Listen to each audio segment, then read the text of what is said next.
Assalamu alaikum students. In our today lecture, we will discuss factor theorem. हमने आज के इस लेक्चर में फैक्टर थ्योरम को डिस्कस करना है। फैक्टर थ्योरम इज बेसिकली हमारे पास ये एक मेथड है जिसकी मदद से हम किसी पॉलिनॉमियल को फैक्टराइज करते हैं। फैक्टर थ्योरम को समझने के लिए हमें सबसे पहले यहाँ पर जीरो ऑफ अ पॉलिनॉमियल को समझना होगा। और जीरो ऑफ पॉलिनॉमियल हमारे पास क्या है? जीरो ऑफ पॉलिनॉमियल हमारे पास बेसिकली एक स्पेसिफिक नंबर होता है जिसको हम जब किसी पॉलिनॉमियल में पुट करते हैं तो उसका रिमाइंडर हमारे पास जीरो आता है। अब इस जीरो पॉलिनॉमियल को समझने के लिए हम यहाँ पर एक एग्जांपल हल करेंगे और वो स्पेसिफिक नंबर भी यहाँ पर हम लेंगे जिसकी मदद से इस पॉलिनॉमियल का रिमाइंडर हमारे पास जीरो आ जाए। अब यहाँ पर हम पुट कर रहे हैं एक्स की वैल्यू 1। जब हमने एक्स की वैल्यू 1 पुट की तो ये बन गया हमारे पास 1 square plus 6 into 1 minus 7। 1 square 1 के बराबर, 6 1 जार 6 माइनस 7 अपनी जगह पे, 1 प्लस 6 7 आ जाएगा और 7 माइनस 7 रिजल्ट हमारे पास जीरो आ गया। इन अदर वर्ड्स हम ये कह सकते हैं कि रिमाइंडर जीरो आ गया। अब यहाँ पर ये जो नंबर हमने पुट किया 1, ये 1 हमारे पास कहलाएगा जीरो ऑफ अ पॉलिनॉमियल। जब भी हम किसी भी पॉलिनॉमियल में कोई नंबर पुट करें और वो नंबर उस पॉलिनॉमियल को जीरो करे, उसका रिमाइंडर हमारे पास जीरो आ जाए, तो उस नंबर को कहा जाता है जीरो ऑफ अ पॉलिनॉमियल। अब ये x इज इक्वल टू 1 जो हमने पुट किया तो हम यहां से इसको इस फॉर्म में भी लिखवा सकते हैं x minus one is equal to zero. तो जो x माइनस वन होगा हमारे पास वो इस पॉलिनॉमियल का फिर फैक्टर कहलाएगा। 1 जो होगा 1 जीरो ऑफ पॉलिनॉमियल कहलाएगा या 1 आप लोगों के पास रूट कहलाएगा इसका, और x माइनस वन आप लोगों के पास इसका फैक्टर बन जाएगा। अगर आप लोग 1 पुट करते हो तो फिर यहाँ पर x माइनस वन बनेगा, और अगर यहाँ पर माइनस वन पुट करते हो तो फिर ये आप लोग के पास x प्लस वन बन जाता। और ये जो प्रोसेस हमने यहाँ पर अडॉप्ट किया, इस प्रोसेस को कहा जाता है रेशनल रूट्स थ्योरम कहा जाता है इसको,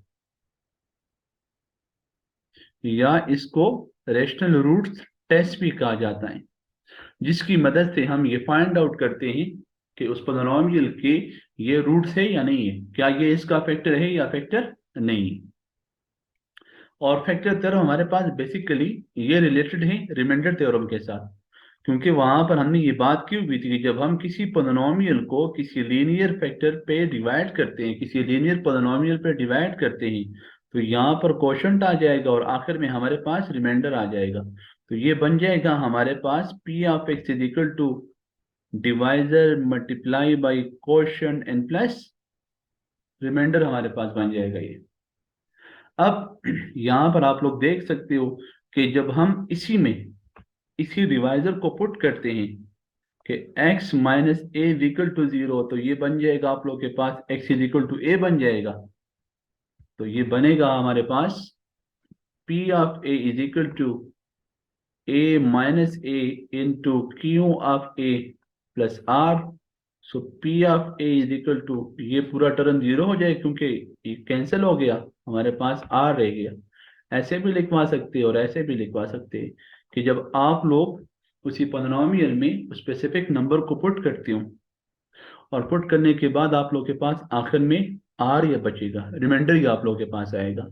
अब अगर आप लोग के पास ये रिमाइंडर जीरो हो गया तो जो पॉलिनॉमियल आप लोगों के पास होगा, जो डिवाइजर होगा आप लोगों के पास x माइनस ए, वो बन जाएगा उसका फैक्टर। तो हमने इसी मेथड की मदद से फिर यहाँ पर किसी भी पॉलिनॉमियल को फैक्टराइज करना है, और यहाँ पर हमारे पास क्यूबिक पॉलिनॉमियल है, हमने उसको फैक्टराइज करने का तरीका सीखना है कि किस तरह हम उसको फैक्टर थ्योरम की मदद से फैक्टराइज करेंगे। लेकिन इस मकसद के लिए हम सबसे पहले यहाँ पर एग्जाम्पल को लेंगे और इसी एग्जाम्पल को फिर हम दो मेथड से हल करेंगे। एक मेथड तो यहाँ पर आप लोग के पास इसी बुक में दिया हुआ है और एक मेथड हमारे पास केपीके बुक वाला है। तो इस बुक वाले मेथड को हम यही से समझ लेते हैं और केपीके वाले को फिर हम सॉल्व कर लेते हैं ताकि आप लोग उसको भी समझ सको, वो भी हमारे पास एक मेथड है हल करने का। अब यहाँ पर हमें दो चीजें यहाँ पर नंबर वन हमने देखनी है। नंबर वन, अगर हम इस पोलिनोमियल को देखें तो ये हमारे पास क्यूबिक पोलिनोमियल है, और इस क्यूबिक पोलिनोमियल में हमारे पास एक्स पावर 3 ये हाईएस्ट पावर है। तो हाईएस्ट पावर का जो कोएफिशिएंट होगा उसको हम कहेंगे लीडिंग कोएफिशिएंट। और आखिर में हमारे पास एक और टर्म भी होगा, कांस्टेंट टर्म। तो कांस्टेंट टर्म को हम पी से डिनोट करवाएंगे और लीडिंग कोएफिशिएंट को हम क्यू से डिनोट करवाएंगे। फिर हम उस कांस्टेंट टर्म के तमाम पॉसिबल फैक्टर्स को लिखेंगे कि इसके कितने पॉसिबल फैक्टर्स है। अब यहाँ पर 6 के जो हमारे पास पॉसिबल फैक्टर्स है वो हमारे पास है +-1 +-2 +-2 +-6। क्योंकि अगर ये 1 पे डिवाइड हो तो ये -1 पे भी डिवाइड होगा, अगर ये 2 पे डिवाइड हो सकते तो ये -2 पे भी डिवाइड होगा।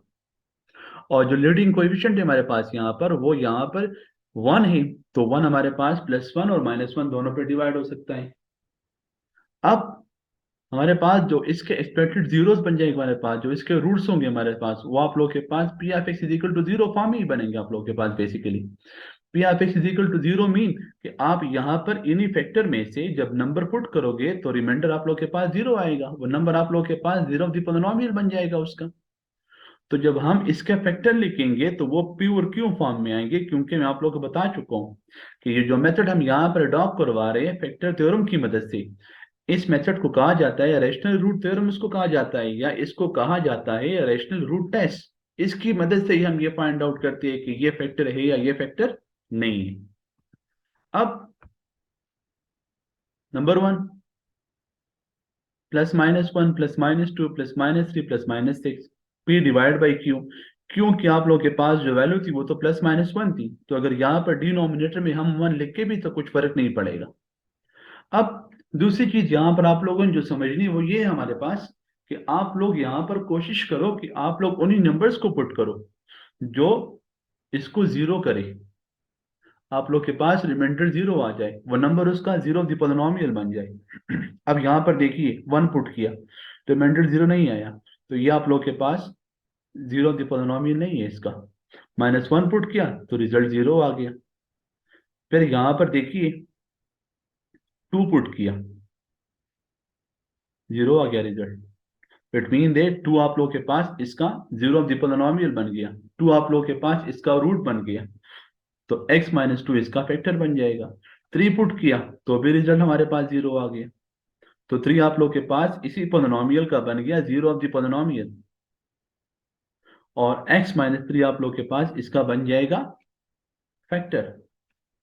तो देखिए 3 फैक्टर थे, 1 2 3 फैक्टर हमने फाइंड कर लिए। लेकिन असल चीज यहाँ पर है हमारे पास कि आप लोग यहाँ पर नंबर वन के पी की वैल्यू लिखवा दो, जो कांस्टेंट टर्म है आप लोगों के पास, उसके पॉसिबल फैक्टर लिखवा दो, फिर लीडिंग कोएफिशिएंट के पॉसिबल फैक्टर लिखवा दो, और पी और क्यू फॉर्म में आप लोग उसके वो फैक्टर मेंशन करो।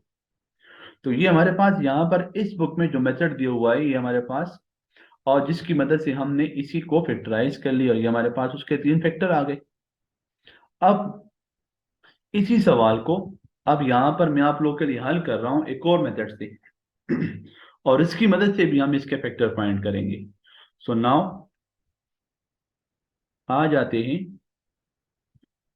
उसको दूसरे मेथड पर हमल कर देते हैं। ये जो पोलिनोमियल है हमारे पास, लेट इसको सपोज करवा दिया हमने पी ऑफ एक्स के, x³ -4x² + x + 6। अब यहां पर हम इस पोलिनोमियल में एक ऐसा नंबर पुट करेंगे जो इसको 0 करे। मैं यहां पर पुट कर रहा हूं x = -1 इन इक्वेशन नंबर 1। तो यहां पर आप लोग देखो ये बन जाएगा p of -1 -1 power 3 -4 × 1 square plus into -1 + 6, ये बन जाएगा हमारे पास -1 आ जाएगा, ये 1 हो जाएगा, और ये +-1 सो -1 -4 -1 + 6 -6 + 6, रिजल्ट हमारे पास आ गया 0, रिमाइंडर हमारे पास 0 हो गया। अब यहाँ पर x इक्वल टू -1 को हमने डायरेक्ट पुट कर लिया। आप लोगों ने इस क्वेश्चन को देखना होगा कि यहाँ पर कौन सा नंबर पुट किया जाए कि आप लोगों के पास रिमाइंडर 0 आ जाए। सो -1 आप लोगों के पास बन गया इसका 0 of the polynomial. In other word हम ये कह सकते हैं कि हमारे पास जो -1 था ये इसका रूट बन गया। अब यहाँ पर देखिए, नाउ जो हमारे पास x इक्वल टू -1 था तो ये बन जाएगा x + 1 = 0। सो x + 1 हमारे पास इसका एक फैक्टर हो गया। x + 1 is the one factor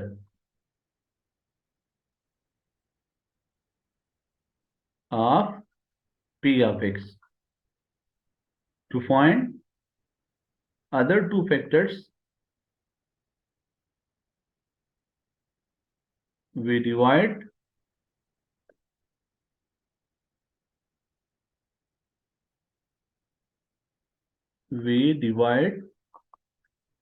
p of x by x + 1। हमें इस p of x को, इस पॉलिनोमियल को डिवाइड करना है x + 1 पे।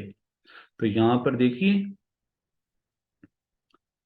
ये भी हमारे पास एक मेथड है फैक्टर फाइंड करने का, इसको फैक्टराइज करने का। अब हमें यहाँ पर इस x + 1 को एक ऐसे नंबर से मल्टीप्लाई करना है कि हमारे पास ये फर्स्ट टर्म कैंसिल हो जाए। तो हमें इसको x² से मल्टीप्लाई करना है। जब x² इसके साथ मल्टीप्लाई होगा तो ये बन जाएगा x³, और जब 1 से मल्टीप्लाई होगा तो ये बन जाएगा x²। साइन चेंज हो गया, फर्स्ट टर्म हो गया कैंसिल। ये -4 और ये -1, ये बन जाएगा -5x²। x अपनी जगह पे और 6 भी अपनी जगह पे। अब हमें यहाँ पर इस डिवाइजर को दोबारा एक ऐसे नंबर से मल्टीप्लाई करना है कि -5x² आ जाए। तो हम इसको मल्टीप्लाई कर लेते हैं -5x के साथ। तो ये बन जाएगा -5x², और इधर आ जाएगा -5x। साइन चेंज, ये कैंसिल हो गया, ये 5 + 1 6x, और अब हम इसको मल्टीप्लाई कर लेते हैं 6 के साथ। तो 6 × x 6 आ जाएगा, और 6 1 = 6। देखिए पूरा पूरा डिवाइड हो गया, क्योंकि मैंने यहाँ पर आप लोग को बता चुका हूँ कि यहाँ पर हम ये लिख चुके हैं कि x + 1 हमारे पास इसका एक फैक्टर है। तो जब बात फैक्टर की हो गई तो इट मीन दैट कि आप लोग के पास ये इसको पूरा पूरा डिवाइड करेगा। तो अब हम यहाँ पर यूज कर लेते हैं यूजिंग फैक्टर थ्योरम, उसी को यूज कर लेते हैं। फैक्टर थ्योरम के मुताबिक जो पोलिनोमियल होगा ये बराबर होगा डिवाइजर मल्टीप्लाई बाई कोशेंट और प्लस रिमाइंडर। तो पोलिनोमियल तो हमारे पास ऑलरेडी गिवन है, x³ -4x² + x + 6, डिवाइजर हमारे पास है x + 1, और क्वोशंट हमारे पास यहाँ पर आ गया है, आप लोग देख सकते हो, x² - 5x + 6, x² - 5x + 6, और रिमाइंडर तो हमारे पास 0 है। तो अब हम इसको फैक्टराइज कर लेते हैं बाय मिड-टर्म ब्रैकेट मेथड। दो नंबर फाइंड करेंगे, 8 करे -5 आ जाए, मल्टीप्लाई करे 6 आ जाए। सो x + 1, x कॉमन किया तो x - 2, और -3 कॉमन किया तो x - 2। अब आप लोग यहाँ देख सकते हो, सो x + 1, x - 2 एंड x - 3। देखिए यहाँ भी हमारे पास 3 फैक्टर आ गए।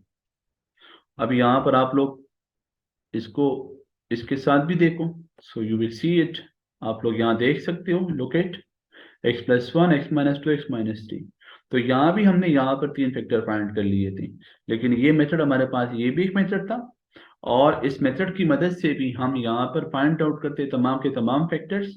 और मैं पहले बता चुका हूँ कि इसको कहा जाता है rational root theorem. Rational theorem में हमें यहाँ पर देखना पड़ता है लीडिंग कोएफिशिएंट को और कांस्टेंट टर्म को, और फिर उसके तमाम पॉसिबल फैक्टर लिखने होते हैं। और फिर हम बारी बारी वहां से नंबर पुट करते हैं कि उसमें कौन सा नंबर ऐसा होगा जो जीरो ऑफ द पॉलिनोमियल होगा, जो उसके रिमाइंडर को जीरो करेगा आप लोगों के पास। उम्मीद है स्टूडेंट्स आप लोगों ने इस फैक्टर थ्योरम को समझ लिया होगा। इंशाल्लाह फ्रॉम नेक्स्ट लेक्चर हम एक्सरसाइज से कुछ डिफरेंट किस्म के सवालों को हल करेंगे, डिफरेंट किस्म के क्वेश्चंस को हल करेंगे फैक्टर थ्योरम की मदद से, और हम क्यूबिक पॉलिनोमियल को फैक्टराइज करेंगे। अल्लाह हाफिज।